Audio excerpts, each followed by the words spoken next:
జయగిరిధారి 36వ మంచి మాట కార్యక్రమానికి స్వాగతం సుస్వాగతం. నిన్న మనం చెప్పుకున్నాం 84 లక్షల జీవరాశుల్లో ఏమేమి ఉన్నాయి అనేది నిన్న మనం తెలుసుకున్నాం. మన భక్తి భావన పరమేశ్వరుని ఎందుకు కలిగినప్పుడే మనం దేవాలయంకి వెళ్తే మనకు అర్థమవుతుంది. ఈ రోజు నుంచి దేవాలయం లోపలికి వెళ్ళే దగ్గర నుంచి మనం ఏమేం జరుగుతుందని నాకు తెలిసినంతవరకు నేను చెప్పే ప్రయత్నం చేస్తాను.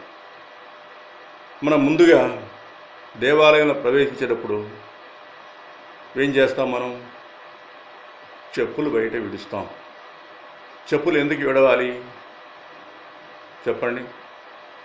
చాలామంది అంటారు చెప్పులు అంటే దానిలో అనేక పదార్థాలు తొక్కి ఉంటాం కాబట్టి, ఆ మలినాలంతా లోపలికి వెళ్తాయి కాబట్టి, అందువల్ల ఆ పరమేశ్వర దగ్గర వెళ్ళేటప్పుడు అవి మంచి పద్ధతి కాబట్టి బయట విడుస్తున్నామంటున్నారు. పోని ఇప్పుడే ఆ ఫ్యాక్టరీ నుంచి తీసుకొచ్చి చెప్పులు తీస్తాను, అవి వేసుకుని లోపలికి వెళ్తావా? రానిస్తారు నిన్ను? రానియరు. ఎందుకని? చెప్పు అనేది లోపలికి వెళ్ళటానికి వీల్లేదని మనం పెట్టుకున్నప్పుడు అసలు ఎందుకు చెప్పు విడుస్తున్నామో మనం తెలియాలి. ఎందుకంటే మనం ప్రపంచంలో తిరుగుతున్నాం ఆ కాలి చెప్పులు వేసుకొని. ఆ భావనలు అంటుకొని ఉంటాయి ఎప్పుడూ కూడా.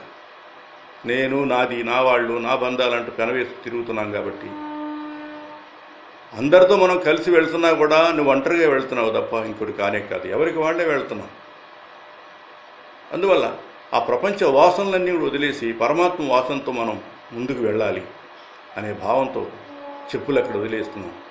అక్కడి నుంచి వెంటనే అక్కడ నుండి కాళ్ళు కడుక్కోవడానికి పైపో పంపో ఏదో ఒకటి ఉంటుంది కాబట్టి అక్కడికి వెళ్తున్నాం. శుభ్రంగా కాళ్ళు కడుక్కుంటున్నాం. ఎందుకని? మలినాలు ఉన్నాయి కాబట్టి మలినాలంతా కూడా శుభ్రం చేసుకుంటున్నాం. ఆ తర్వాత ఎక్కడికి వెళ్తున్నాం? ఎదురుగా ధ్వజస్తంభం ఉంటుంది, పెద్ద ధ్వజస్తంభం. ధ్వజస్తంభం ఎందుకు ఉండాలి? చాలా దేవాలయాలు ధ్వజస్తంభాలు ఉంటాయి. ఎందుకంటే నీలో అహంకారం పోవటానికి. ఒక్కసారి అలా చూడంగానే ఆకాశాన్ని అంటుకుంటుందా అన్నట్టు ధ్వజస్తంభం ఉంటుంది. దాని ముందు నువ్వెంత? అప్పుడు అనిపిస్తుంది పరమేశ్వరుని ముందు నేనెంత అల్పుణ్ణి అనే భావన కలగడం కోసం ధ్వజస్తంభం ఉంటుంది. దాని ముందే బలిపీఠం ఉంటుంది. ఆ బలిపీఠం దగ్గర మన యొక్క అహంకారాన్ని మొత్తం కూడా వదిలేయాలి. ఆ బలిపీఠం ముందు తల వంచి పరమేశ్వరుని ధ్యానించాలి. నా యొక్క అహంకారాన్ని తీసేయమని. ఎందుకని? ఇంతకుముందు ఎంతోమంది పరిపాలించారు ఈ దేశాన్ని. కారే రాజులు రాజ్యములు కలగవే, వారేరి సిరిమూటం కట్టుకుని పవంచాలరే, భూమిపైన పేరనే గలదే. చూడండి, ఎవరి పేరనే ఉందా? కోటాను కోట్లు కాదు, ప్రపంచాన్ని ఏలినటువంటి చక్రవర్తులు ఎంతమంది కూడా ఈ కాలగర్భంలో కలిసిపోయారే. నేనెంత అనే భావంతో అది ముందుకు మనం వెళ్ళంలోనే ముందుకు దర్శనమిచ్చేది దేవాలయంలో గంట. ఇక నా గంట సంగతి చూస్తే ఆశ్చర్యం వేస్తుంది. కొట్టిందే కొట్టడం టంగ్ టంగ్ టంగ్ అని ఒక్కళ్ళు 10 సార్లు కొడితే అంత గందరగోళంగా ఉంటుంది అన్నమాట. నీకు ప్రశాంతే ఉండదు అసలు. ఎందుకన్నది? నీకు గంట ఎందుకు ఇచ్చారు అక్కడ? ఒక్కసారి గంటని అలా టచ్ చేస్తే ఓంకార శబ్దం వస్తుంది. ఆ ఓంకార శబ్దంతో నీ మనసులో ఏం కావాలి? నిదానంగా శబ్దం పెద్దదొచ్చి చిన్నదైపోయినట్టుగానే నీ మనసు కూడా బాహ్య ప్రపంచం నుంచి అంతర్ముఖమైపోయి ప్రశాంతి ఏర్పడుతుంది.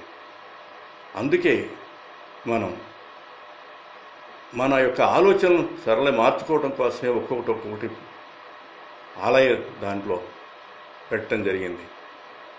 అందువల్ల ఏంటి? నీకు బీపీ, షుగర్ ఏమున్నా కూడా మొత్తం కూడా కంట్రోల్ అయిపోతాయి. చూడండి మీరు, మేము మానసరోవర్ వెళ్ళినప్పుడు నేపాల్లో ఒక చిన్న గంట తీసుకురావడం జరిగింది. దానిలో కట్టేటువంటి గంట లోపల ఉండదు, పుట్టి గంటే ఉంటుంది. దానికి ఒక కర్రపల్లి చెక్క ఇలాంటిది వస్తారనమాట. దాంతో చుట్టూ మనం రాపిడ్ చేస్తే ఓంకార శబ్దం వస్తుంది. అక్కడ అందరూ అంతే, సాధువులు, సిద్ధులు ఎవరున్నారో బౌద్ధులు అందరూ కూడా ఈ గంటని చుట్టూ రాపిడ్ చేసి శబ్దాన్ని దాన్ని బయటకు వచ్చి ఓమనే శబ్దం వచ్చిన తర్వాత దానిలో మనసు లయం చేసుకుంటారు. అందుకే నేను కూడా తేవడం జరిగింది. అందువల్ల ఈరోజు గంట అనే దాని మీద మనం చెప్పుకుంటున్నాం. రేపు మరలా లోపలికి వెళ్ళిన తర్వాత ఏం జరుగుతుందో అది ఆలోచించేద్దాం. జై గిరిధారి.